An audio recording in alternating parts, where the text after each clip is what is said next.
Cassidy's he's a cop. He was a good cop, and feels that he's been set up, and he's stuck in prison now for 25 years for a crime he believes he didn't commit. And the movie's basically about him trying to prove his innocence in the most extreme of circumstances. I think any cop who's in jail, you put half those people in there. So it's not a nice life. Plus, I think even if he wasn't a cop, I don't think going to jail is living in a cell for the rest of your life is heaven. So he obviously has formulated a plan in 2 years to break out with the help of his brother. Maybe no one really knows. That becomes clear as the movie goes on, and basically just take his life to the extreme. He doesn't want to go on the run because he might get shot, but he wants to prove his innocence. His dad dies, and so he gets a leave of absence from the prison. And within that, I think he seizes the opportunity to escape, and we have a big crazy car chase through a cemetery, which I think is a bold move because the streets are small, the pathways are small, and it's an interesting kind of action scene. I think the plan is that he kind of went there and, any person that stands on a ledge 200 feet in the air, you're obviously going to believe that they're going to commit suicide. And I think by doing that, it attracts so much attention that out of that he can give attention to the real reason why he's there and the real cause. I think the character of Lydia, she's the main driving force of the movie as far as I'm concerned. I think she's the main focus. She's like the audience.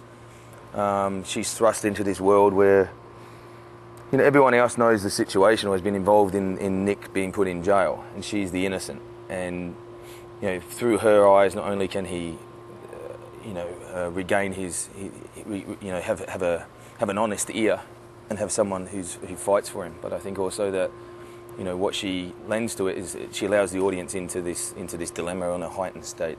And plus, she's like John McClane. That's how I kind of looked at her. She's the John McClane of the piece, and she's thrust into this crazy world, which is very Boise, and she holds her own. She's been involved in a situation where the world and other cops have turned their back on her. So there's an affinity there, but I think it's more a case of, she's if you're going to trust, if you can't trust even your closest friends, you aim for a stranger, and therefore the main kind of emotional thrust of the story is him trying to convince her that no matter what anyone else says or what a jury says, there is an innocence there, and if she can believe his eyes, then that's half the job done. When you first hear the movie, you think it's just a gimmick, but essentially what we're trying to do is you see the expanding circles that one man's fight for freedom, how it ripples. He might just be stuck on the ledge, but that in itself kind of ripples out to everyone else's life, and whether their objective is to help Nick or stop Nick. Just one man in a solitary position kind of really has an effect.